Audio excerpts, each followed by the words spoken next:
الحمد لله رب العالمين وبه نستعين وأشهد أن لا إله إلا الله وحده لا شريك له وأشهد أن محمدا عبده ورسوله صلى الله عليه وعلى آله وصحبه وسلم تسليما كثيرا.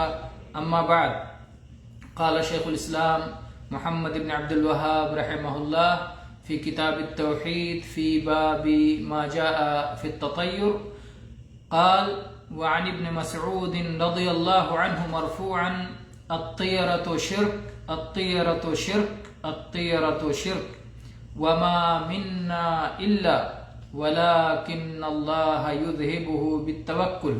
رواه أبو داود والترمذي وصححه وجعل آخره من قول ابن مسعود.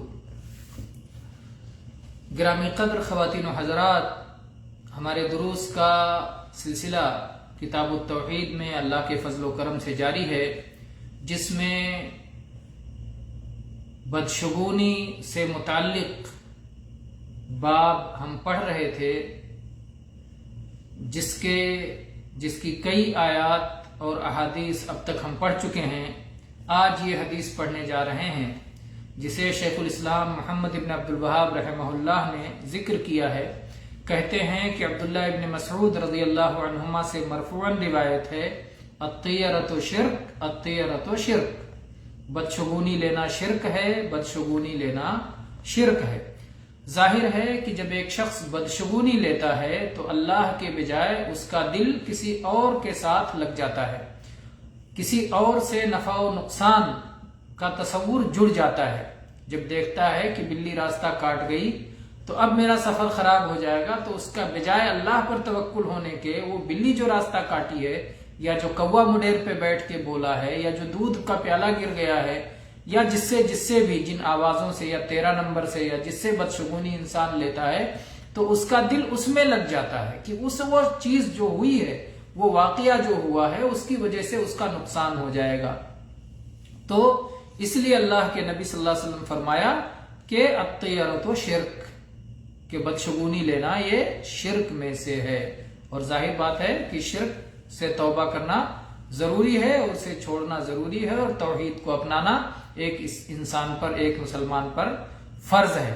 تو بدشگونی چھوڑنا اور بدشگونی کے مطابق عمل نہ کرنا ایک مسلمان پر ضروری ہے. اس کے بعد فرمایا: وما منا الا ولكن الله يذهبه بالتوکل. اور ہم میں سے کوئی بھی شخص ایسا نہیں کہ جس کے دل میں کبھی کبھار ایسی بات آ نہ جاتی ہو، البتہ اللہ تعالیٰ اسے توکل کی بنا پر ختم کر دے گا. اس جملے کو امام ترمذی نے ذکر کرتے ہوئے کہا کہ یہ نبی صلی اللہ علیہ وسلم کا قول نہیں، بلکہ یہ عبداللہ ابن مسعود رضی اللہ عنہ کا قول ہے. کیونکہ نبی کریم صلی اللہ علیہ وسلم اپنے بارے میں یہ بات نہیں کہہ سکتے کہ ہم میں سے ہر ایک کے دل میں، یعنی خود نبی صلی اللہ علیہ وسلم کے دل میں بھی کبھی بدشگونی آتی ہو، کیونکہ انبیاء تو شرک سے معصوم ہوتے ہیں. تو اللہ کے نبی صلی اللہ علیہ وسلم جب شرک سے معصوم ہیں تو آپ کے دل میں بدشگونی کا کبھی خیال نہیں آ سکتا ہے. اسی لیے یہ قول عبداللہ ابن مسعود رضی اللہ عنہ کا ہی ہونا مناسب معلوم ہوتا ہے. اور یہی روایت ترمذی کی روایت میں اسی طرح ہے کہ یہ عبداللہ ابن مسعود کا قول ہے. وہ فرماتے ہیں کہ ہم میں سے کوئی شخص ایسا نہیں کہ جس کے دل میں کبھی نہ کبھی اس طرح کی چیز آ نہ جاتی ہو، بدشگونی کی کوئی چیز آ جاتی ہے. اس کا علاج یہ ہے کہ آدمی اللہ پر توکل کرے. تو جب اللہ تعالیٰ پر انسان توکل کرے گا، اللہ تعالیٰ سے اپنے دل کو وابستہ کرے گا، اسی سے نفع اور نقصان کی امید رکھے گا، اور اللہ کے سوا دنیا کی اور کسی چیز سے، کسی قسم سے اپنے دل کو وابستہ نہیں کرے گا، تو پھر اس کی وجہ سے یہ بدشگونی ختم ہو جائے گی، اور کہے گا جو اللہ چاہتا ہے وہی ہوتا ہے، جو اللہ نہیں چاہتا وہ نہیں ہو سکتا ہے. تو اس حدیث سے جو ہمیں فائدے ملتے ہیں، ایک فائدہ یہ ہے کہ بدشگونی لینا شرک ہے، اور کیونکہ اس میں غیر اللہ سے دل کی وابستگی پائی جاتی ہے. دوسرا فائدہ یہ ہے کہ اہم مسائل کو دہرانا چاہیے. اللہ کے نبی صلی اللہ علیہ وسلم فرمایا: الطیرۃ شرک، الطیرۃ شرک، بدشگونی لینا شرک ہے، بدشگونی لینا شرک ہے. آپ نے ایک ہی بات کو دوہرا کے سمجھایا، بار بار کہا، اس کی تاکید کی. تو اس سے معلوم ہوتا ہے کہ جو اہم بات ہو اس کو بار بار کہنا چاہیے تاکہ وہ دل میں بیٹھ جائے، تاکہ وہ اچھی طرح یاد ہو جائے۔ اسی طرح سے تیسرا فائدہ جو اس حدیث سے معلوم ہوتا ہے کہ جب ہم اللہ پر توکل کریں گے اور ہمارا توکل جس قدر کامل ہوگا اور جس قدر زیادہ ہوگا، جس قدر مضبوط اور مستحکم ہوگا، اسی کے مطابق ہم بدشگونی سے محفوظ رہیں گے۔ تو بدشگونی جو ہے ختم کس طرح ہو سکتی ہے؟ توکل کے ذریعے سے۔ اس لیے جب بندہ اللہ پر توکل کرے گا تو کسی اور طرف وہ متوجہ نہیں ہوگا۔ آگے چلتے ہیں، شیخ الاسلام فرماتے ہیں ولی احمد من حدیث ابن عمر من ردته الطیرة عن حاجته فقد اشرک قالوا یا رسول اللہ وما کفارة ذلك قال ان يقول اللهم لا خیر الا خیرک ولا طیر الا طیرک ولا الہ غیرک۔ وله من حديث الفضل بن عباس انما الطيرة ما امضاك او ردك۔ اس کے بعد شیخ الاسلام محمد بن عبد الوہاب رحمہ اللہ نے امام احمد کی روایت کی ہوئی 2 حدیثیں ذکر کی، مسند احمد کی 2 حدیثیں، ایک عبداللہ ابن عمر رضی اللہ عنہما کی حدیث اور ایک فضل ابن عباس رضی اللہ عنہما کی حدیث۔ عبداللہ ابن عمر رضی اللہ عنہما کی حدیث یہ ہے کہ جس شخص کو بدشگونی اس کی ضرورت سے روک دے تو وہ شرک کا مرتکب ہو گیا۔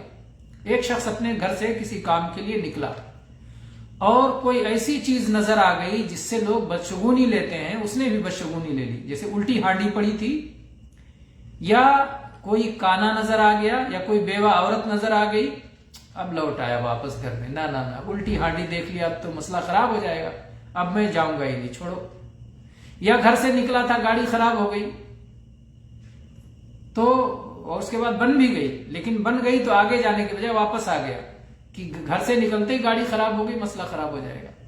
تو اگر کوئی شخص بدشگونی کی بنا پر اپنا عمل چھوڑ دے، جس کا عزم اور ارادہ لے کے نکلا تھا، بدشگونی کی وجہ سے وہ عمل نہ کرے تو ایسا سخت شرک میں مبتلا ہو گیا، گویا اللہ پر اس کا توکل نہیں ہے بلکہ جو یہ حادثہ ہوا ہے اسی کے اندر وہ نفع نقصان سمجھتا ہے، تو اس نے اپنے دل کو اس چیز سے وابستہ کر لیا، بدشگونی اس کے دل پر اثر کر گئی تو وہ شرک میں مبتلا ہو گیا۔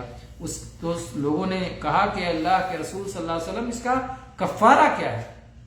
اگر ایسا ہو جائے کسی انسان سے تو کیا کرے تاکہ یہ گناہ مٹ جائے؟ تو اللہ کے نبی صلی اللہ علیہ وسلم نے ایک دعا سکھائی کہ یہ دعا پڑھ لے اور اپنے عمل میں چلتا رہے، یہ دل میں اگر خیال آتا ہے تو یہ دعا پڑھ لے اور اس کے بعد اپنے کام پہ چلا جائے، جو عزم کیا تھا اس کو کر ڈالے، بدشگونی کی وجہ سے عمل نہ چھوڑے۔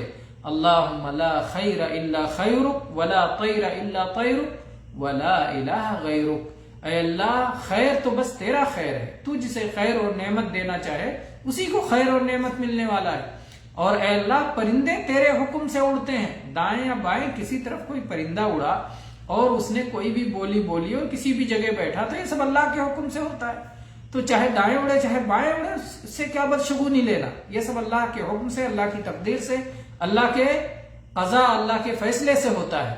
اس لیے اے اللہ خیر اور شر سب تیری طرف سے ہے، یہ ہمارا ایمان ہے۔